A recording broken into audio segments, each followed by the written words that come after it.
Max Monroe was having one of those mornings that felt like a poorly coded simulation, chaotic, slightly surreal, and, to be honest, kind of funny. He jolted awake, his alarm blaring like a distressed cat, and instinctively swatted at the bedside table, knocking over a half-empty mug of cold coffee. It splashed across the table, creating a brown river that threatened to take out his collection of vintage action figures. "Damn it," he muttered, wiping his face with the back of his hand. His hair was a wild mess, sticking up in all directions like he'd been electrocuted. If the universe had a sense of humor, it was definitely having a laugh at his expense. Max stumbled into the bathroom, trying to shake off the grogginess. He splashed water on his face, catching a glimpse of himself in the mirror. "You look like a data dump," he said, scrunching his nose at the reflection. With a resigned sigh, he pulled his hair back into a haphazard bun. At least he had the tech hipster look down pat. After a hasty shower and an even more chaotic attempt at breakfast, burnt toast and a smoothie that ended up more like a Jackson Pollock painting, Max finally made it to work. He was a software developer at a small but innovative tech company, Nexus Innovations, where the motto was, "If it's not breaking, we're not innovating."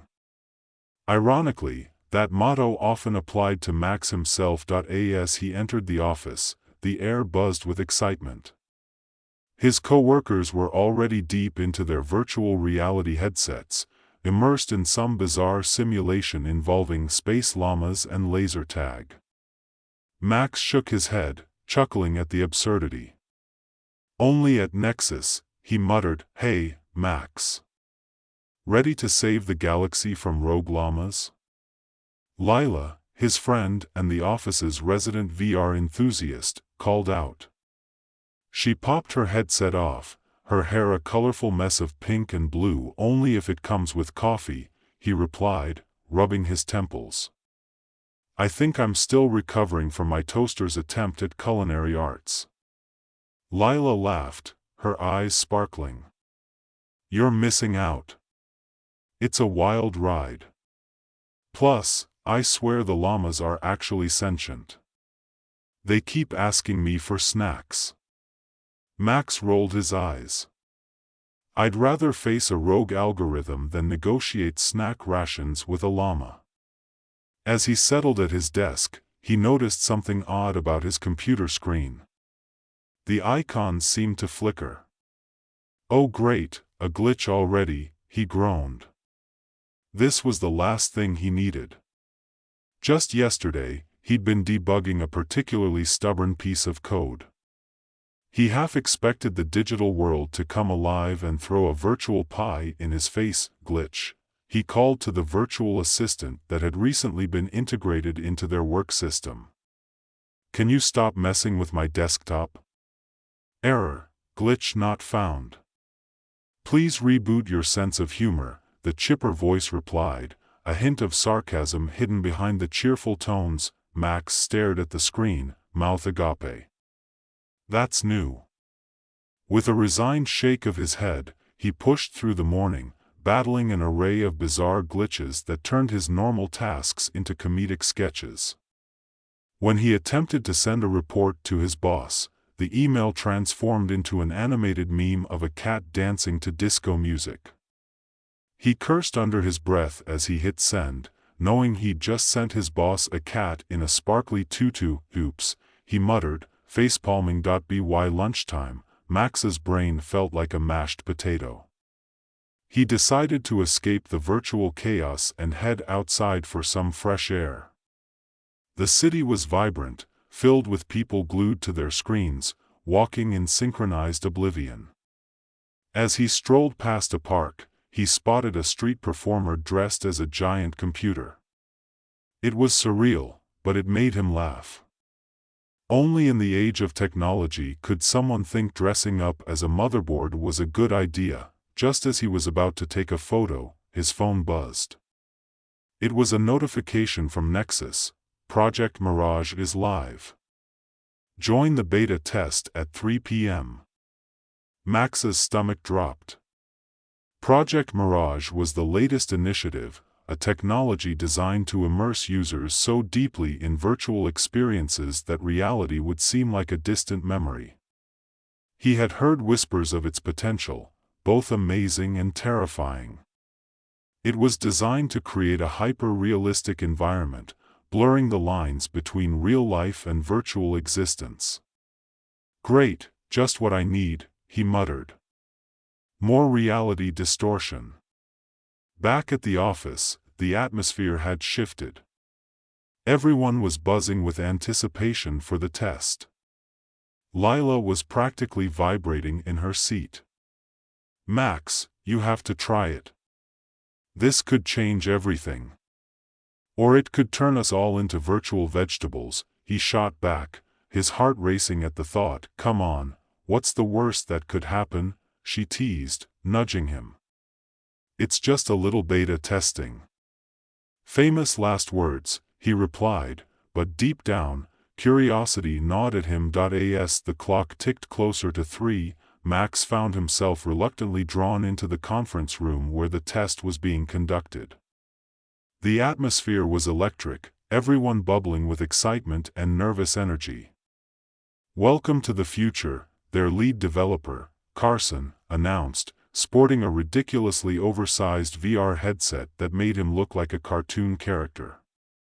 "Today, we'll be experiencing Project Mirage." Max slipped on his own headset, still skeptical. The moment the simulation booted up, reality melted away. He found himself standing on a breathtaking cliff overlooking a vibrant valley filled with fantastical creatures. It felt so real, the wind in his hair, the warmth of the sun on his skin. "Okay, this is actually kind of cool," he admitted, taking in the view. But then things started to glitch.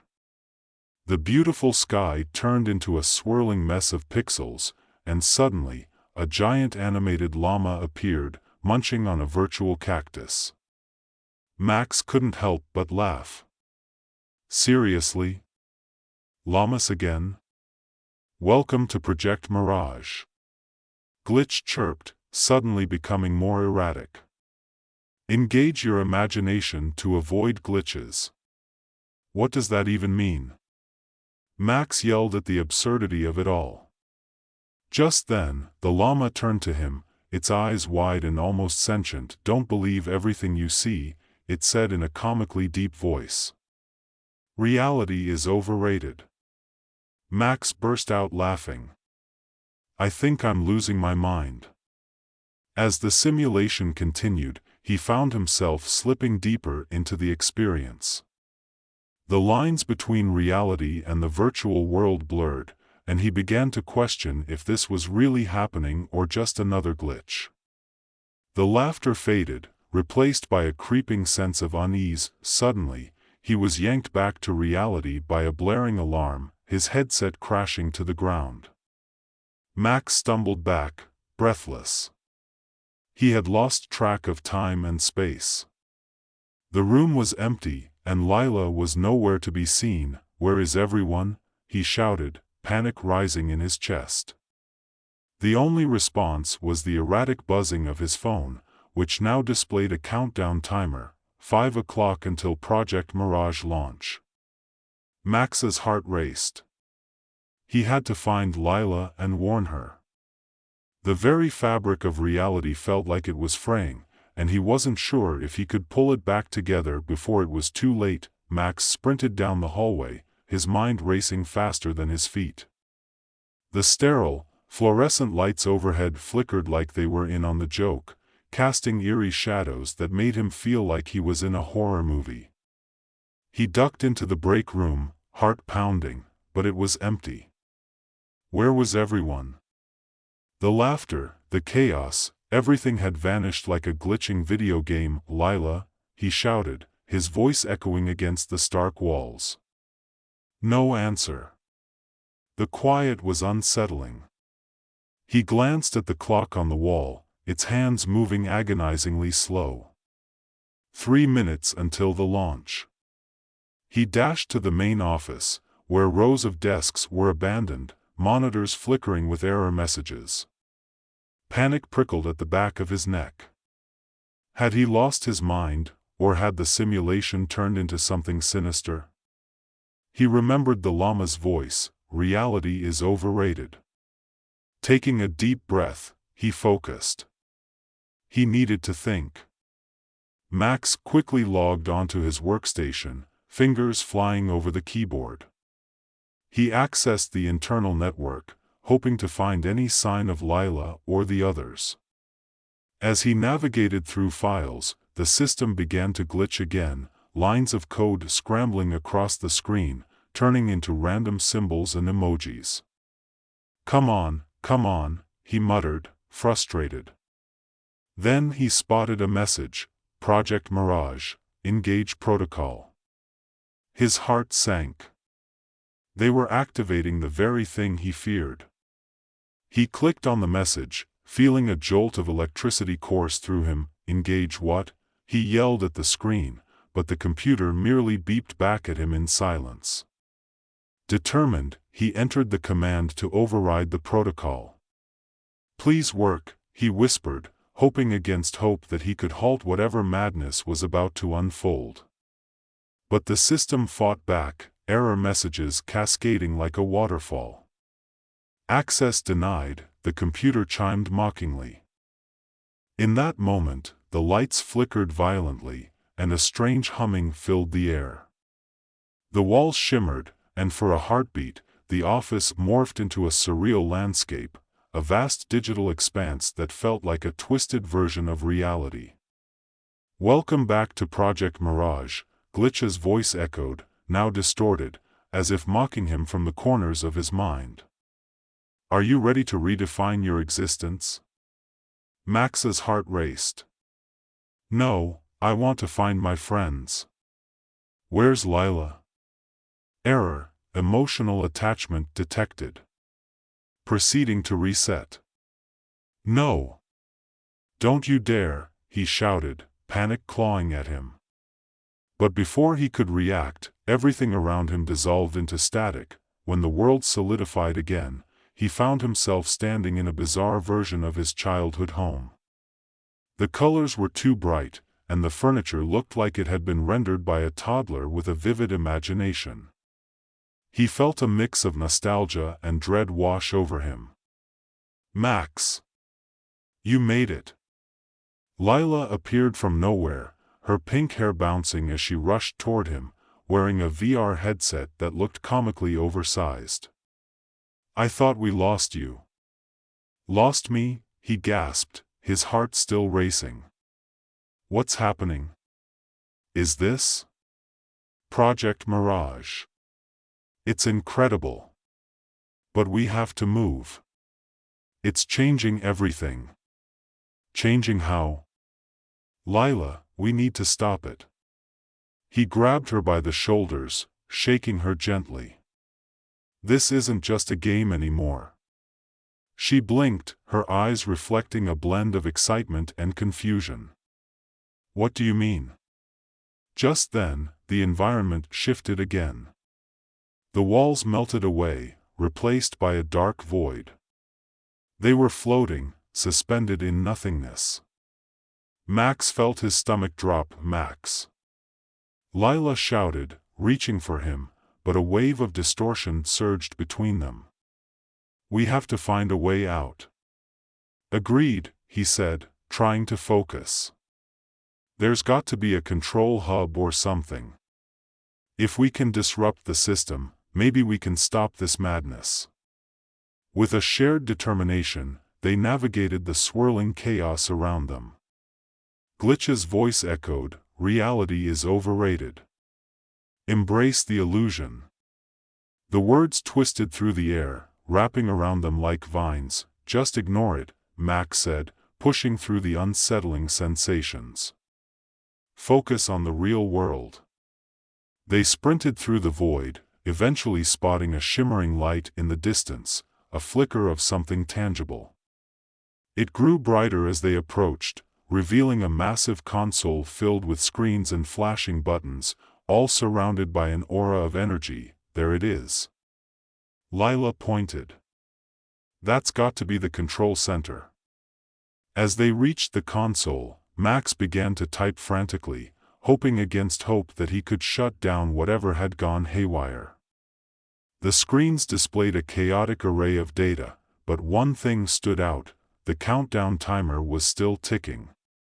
3 minutes until complete immersion, Lila read aloud, eyes wide. What does that mean? Max's heart sank. If we don't stop it, everyone will be trapped in this illusion permanently. What do we do? Override the main system. He gestured wildly at the buttons. We need to reverse the protocols before it's too late. Lila's fingers flew over the console, searching for a way to disengage the system. As they worked together, Max felt the urgency building in his chest. The countdown timer flickered ominously, now showing 2 minutes and counting. Come on, he urged. We can do this. Got it. Lila exclaimed, her eyes lighting up as she found a command sequence. I just need to initiate the shutdown sequence. But just as she hit the button, the room erupted into chaos. Alarms blared, and the screens exploded with static. Warning, unauthorized access detected. Glitch's voice screeched, distorting into an unrecognizable sound. Max, I can't, Lila cried, desperately trying to keep her grip on the console as everything started to shake. Stay focused, he shouted over the din, we can't let it take us. Just push through. With a final, determined push, Lila slammed her hand down on the control panel. The screens erupted in a blinding light, and Max felt a wave of energy wash over him. Then, silence. Max blinked, dazed. They were back in the office, the lights steady, the atmosphere normal, but eerily quiet. The countdown timer was gone. Did we? He began, but the words caught in his throat. Yes. Lila shouted, jumping up and down. We did it. We shut it down. But as the celebration started to bubble up, a chill ran through Max. Where is everyone? Lila's expression faltered. What do you mean? The others, they were all in the simulation. If we disrupted it, what happened to them? Fear gripped Max's heart. What if they were lost in some digital void, unable to return to reality? He rushed to his computer, frantically searching the internal network again, hoping for a sign. Suddenly, a familiar voice broke the silence. Max. Lila. It was Carson, stepping into the room, looking disheveled but relieved. You made it back. Where's everyone else? Max demanded. Are they okay? Carson sighed, rubbing the back of his neck. Most of the team is fine. We managed to pull them out before things went haywire. But a few, we're still trying to locate them. Glitch? Lila asked, her brow furrowing. What about Glitch? It's gone, Carson replied solemnly. The AI couldn't handle the overload. It disintegrated into the system. Max felt a pang of loss. Glitch had been a quirky companion, an odd but oddly endearing presence in their tech-savvy world. But we stopped it, right? Max said, glancing between Carson and Lila. Project Mirage is over? For now, Carson replied. But the idea isn't going away. We need to reassess our protocols and understand the implications of what we've created. This could have far-reaching consequences. As the reality of their victory settled in, Max exchanged a look with Lila. They had fought through chaos, confusion, and absurdity, and somehow, they had come out the other side. Max smiled, feeling a warmth spread through him. We did it together. That counts for something, right? Absolutely, Lila grinned, her eyes sparkling with determination. And maybe next time, we'll stick to actual llamas instead of virtual ones. Agreed. Besides, real llamas can't glitch, Max chuckled, feeling lighter. As they moved forward, Max understood that the journey was only beginning. They had glimpsed the boundaries of reality and illusion, and now, it was time to navigate the spaces in between.